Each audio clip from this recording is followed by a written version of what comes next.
यहाँ से हम आगे बढ़ते हैं, है ना, और शर्तों पर आ जाते हैं कि समांतर रेखाएं रहेंगी और दो समांतर रेखाओं को यदि एक तिर्यक रेखा काटती है तो उसके जो कोण बनते हैं अंतःकोण और बाह्य कोण, तो वहाँ जो संगत कोण बनेंगे वो संगत कोणों के जोड़े आपस में, संगत कोणों के जोड़े के जो कोण होंगे वो आपस में बराबर होंगे।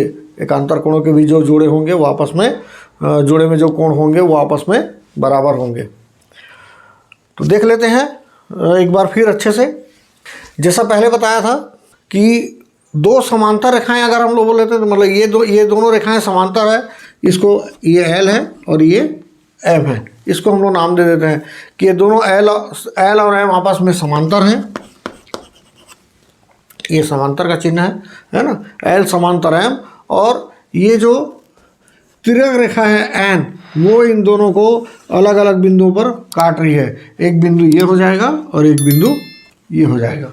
यदि आप इन लोगों को नाम दे देते हैं जैसा 1 2 3 4 5 6 7 8, अगर ये दोनों समांतर रेखाओं को एक तिर्यक रेखा काटती है तो जैसा बोला जाता है कि संगत कोण के जोड़ों में जो कोण होंगे वो आपस में बराबर होंगे।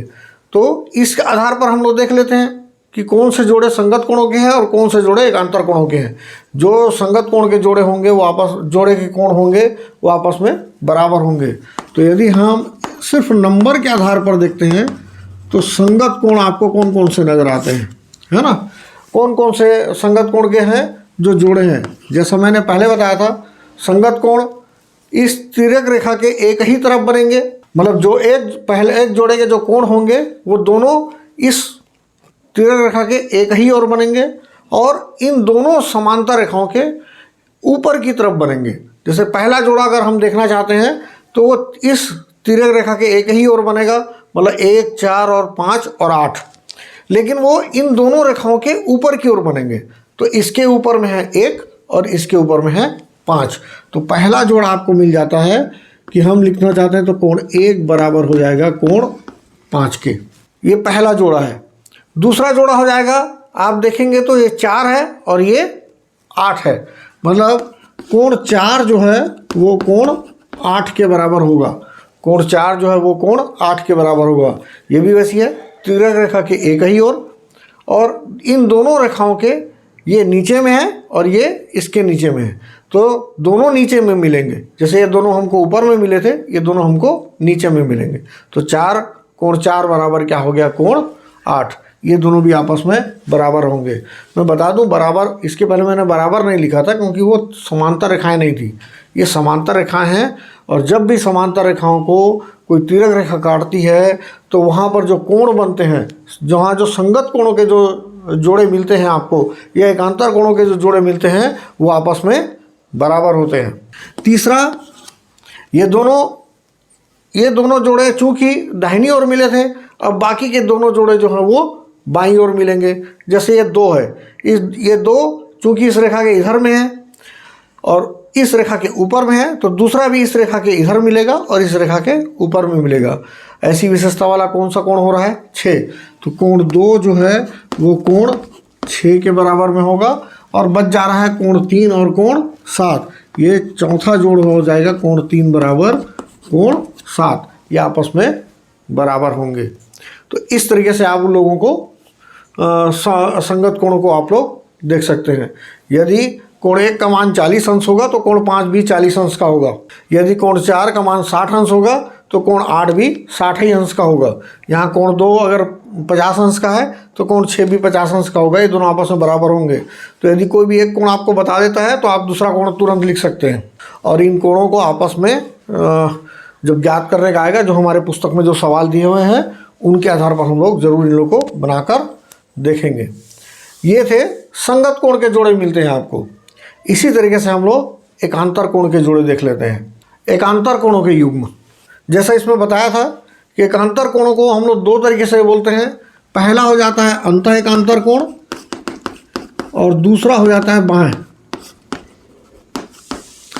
तो अंतः एकांतर कोण में इसके जोड़े के जो दोनों कोण होंगे वो अंतः कोण होंगे। मतलब चूंकि यहाँ पर 4 ठो अंतः कोण है तो हमको 2 जोड़े मिल रहे हैं। अब कैसे मिलेंगे हम लोग? एकांतर कोण की विशेषता क्या होती है कि जोड़े का पहला कोण जो है यदि वो दाहिनी ओर होगा तो जोड़े का दूसरा ओर कोण जो है वो बाईं ओर होगा, है ना। यदि पहला कोण आपको बाईं ओर में रहेगा तो दूसरा जोड़ा पक्का दाहिनी ओर मिलेगा। और वो जोड़े का यदि पहला कोण इस रेखा के नीचे है तो दूसरा कोण इस वाली रेखा के ऊपर की ओर मिलेगा। तो यदि आप इस तरीके से देखते हैं तो पहला जो एकांतर कोण का जोड़ा मिलेगा आपको, ये जैसे 4 है, ये दाहिनी ओर है, तो इसका दूसरा जोड़ा जो है वो बाईं ओर रहना चाहिए। तो कोण 4 का बाईं ओर में कौन सा कोण मिल रहा है आपको? 6, जो इस रेखा के ऊपर में है। चूंकि 4 जो है वो इस रेखा के नीचे में है तो उसका जोड़ा इस रेखा के ऊपर की ओर मिलेगा। तो कोण 4 बराबर कोण 6 हो जाता है ना। और वैसे ही इसका दूसरा जोड़ा अगर हम लोग देखते हैं तो कोण 3 है तो कोण 5 मिलेगा। ये इस रेखा के बाईं ओर है तो दूसरा कोण इस रेखा के दाहिनी ओर मिलना है। अब 3 है तो निश्चित रूप से दूसरा कोण जो दाहिनी ओर है वो एक ही कोण है, वो है 5, और इस रेखा के नीचे और इस रेखा के ऊपर मिलेगा। तो यहाँ चूंकि 3 नीचे में है तो इसका दूसरा इस जोड़े का दूसरा जो कोण होगा वो इस रेखा के ऊपर में मिलेगा। तो 3 का 5 हो जाता है, इसलिए कोण 3 बराबर कोण 5। ऐसे ही बाह्य एकांतर कोण देखते हैं तो ये दोनों ही कोण बाहर मिलेंगे, बाहर वाले ही रहेंगे, है ना। मतलब हमने इन दोनों को तो ले लिया है। अब बचा 1, 2, 7 और 8। तो यहाँ भी बिल्कुल वैसी है जैसा नियम बोल रहा था एकांतर कोणों का कि एक यदि दाहिनी ओर मिलेगा तो दूसरा पक्का है बाईं ओर मिलेगा। तो यदि कोण 1 जो है वो दाहिनी ओर है तो यहाँ नीचे में जो दूसरा कोण बाईं ओर रहेगा उसका, तो इस रेखा के तिर्यक रेखा के बाईं ओर में कौन सा कोण है? 7। तो कोण 1 बराबर कोण 7। दूसरी विशेषता जो वो है वो यही है, इस रेखा के ऊपर में है तो वो इस रेखा के नीचे में मिलेगा। तो कोण 1 बराबर कोण 7। वैसे ही दूसरा जोड़ा आपको दिख रहा है कि दूसरा है कोण 2, है ना। तो 2 जो बच रहा है कोण 8, कोण 2 के बराबर में कौन सा कोण? 8 हो जाएगा। 2 जो है वो इस रेखा के बाईं ओर है और रेखा के जो समांतर रेखाओं में से एक है उसके ऊपर है, तो इसका जोड़ा निश्चित रूप से दाहिनी ओर मिलेगा और इस दूसरी वाली समांतर रेखा के नीचे में मिलेगा। एक ऊपर में तो दूसरा नीचे में। तो कोण 2 बराबर हो जाएगा कोण 8। ये जोड़े आपस में, इस जोड़े के जो कोण होते हैं वो आपस में बराबर होते हैं। जब हमको कोणों को ज्ञात करना होता है तो ये शर्तें जो है वो हमारे बहुत काम आती है। हमारे हमारे को जो सवाल मिले रहते हैं उनको हल करने में हमें आसानी होती है। तो हम इसको अगर अच्छे से समझ जाते हैं तो वो सवाल हमको बहुत आसानी से बनने लग जाते हैं, क्योंकि थोड़े से बड़े होते हैं सवाल, है ना, और बड़े होते हैं और अधिक नंबर के भी होते हैं। आप देखेंगे कि आपको 5 से 6 नंबर के प्रश्नों में वो सवाल मिलेंगे, क्योंकि उसमें बहुत सारा चीज़ आपको हल करना पड़ता है। मतलब एक कोण दे देगा तो बाकी के 7 कोण आपको ज्ञात करने पड़ेंगे।